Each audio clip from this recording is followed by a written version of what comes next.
अपने रिश्तेदार तुम्हें नहीं मानते, परिवार तुम्हें नहीं मानते, मोहल्ले वाले तुम्हें नहीं मानते, हृदय में हजारों कष्ट भरे हुए हैं, उसके बाद भी इस बात का अहंकार है कि मैंने 132 भागवत सुन लिए, मैंने रामचरितमानस का 9 पारायण सुन लिए,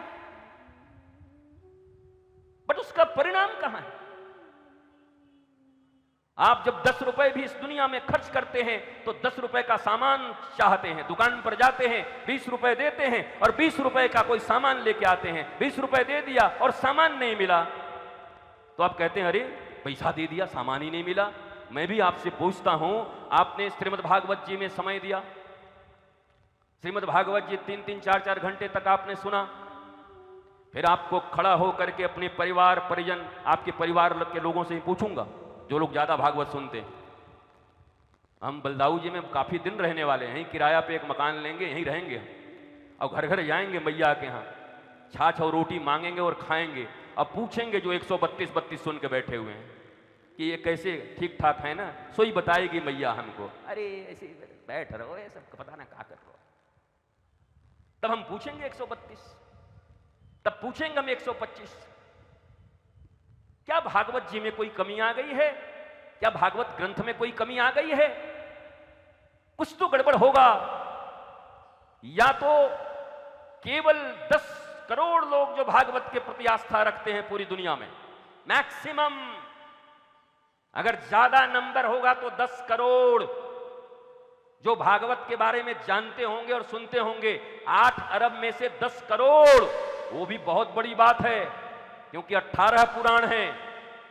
उन 20-25 करोड़ लोगों में 18 पुराण में बटे हुए हैं लोग हैं, कोई शिव महापुराण के हैं, कोई देवी महापुराण के हैं।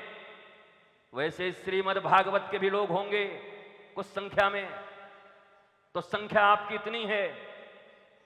अब आपसे ही प्रश्न पूछा जाएगा कि अगर सुनने वाले ये 5 करोड़ लोग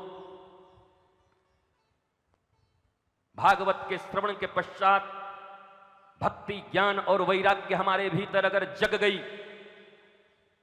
भक्ति और ज्ञान वैराग्य की तरह हम नृत्य करने लगे जीवन में,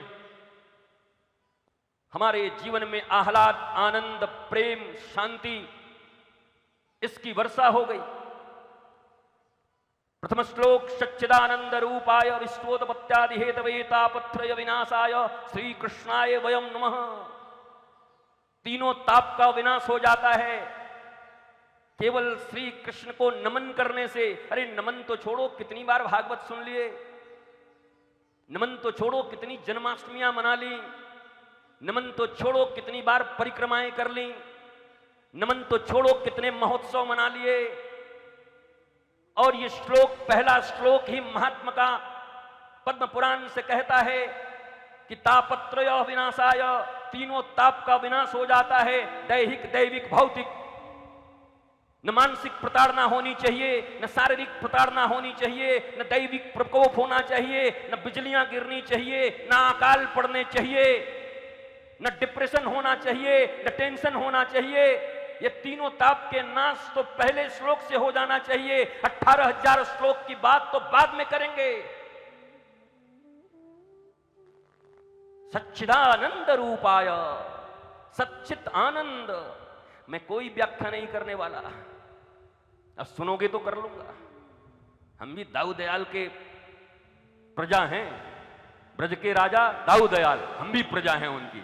उन्होंने आदेश दिया, हाँ भैया कहाँ रह रहे हो? हम वृंदावन में। कहाँ? सुनरक के पास में, चलो सेवा करने आ जाओ। बहुत दिन आते वृंदावन में रह रहे हो, अब थोड़े दाऊ दयाल की सेवा करो, हमारे आसपास रहने वाले हमारे ब्रजवासियों की सेवा करके जाओ। जो ही ब्रज के राजा ने आदेश दिया, हम जी हुजूर करके आपके सामने आकर पधार गए कि हाँ भैया हम आ गए।